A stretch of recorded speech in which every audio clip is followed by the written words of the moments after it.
I'm out here slinging and flinging, poking and smoking some invasive, boom, lionfish.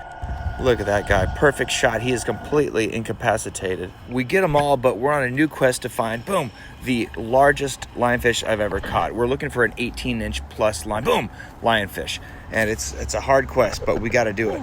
And look at this guy. This is a loggerhead. This is a very large loggerhead male. You can tell by the really big tail. They use that tail to wrap around the backside of a shell of a female, and they also have long claws to clip onto the front of the shell. Just homemade utensils to mate a lot better. Boom. A lot of times there's several turtles fighting to get the mating privileges of a female, so you want to make sure to, boom, have the right tools to get the job done so you can't get pulled apart when you're trying to get your mate on. There's a couple other turtles in this video. Sometimes when it's mating season, there's 15 turtles in a dive. It's insane. Look at all these grunts and snappers. Just an immense amount of fish in certain areas on the reef when you go to the inside, or sometimes in a random big patch on the outside.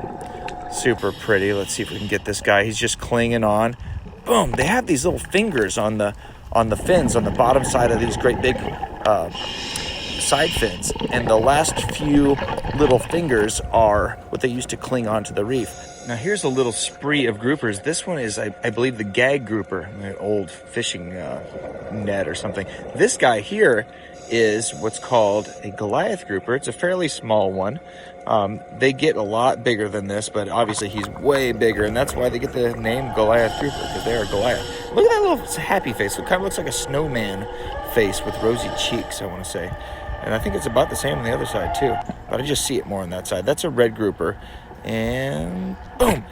All groupers, to my knowledge, at least the ones we just saw there, start off as female, and when they are about 4 years, they reach sexual maturity, and then at 8 years, depending on the species, they'll change, boom, to a male from a female. So they're all born females, and then they just change at some point. They get a rush of, boom, the hormones and things that cause them to switch over to the other sex. So it's very common in nature for having hermaphrodites with humans as well. It's kind of crazy.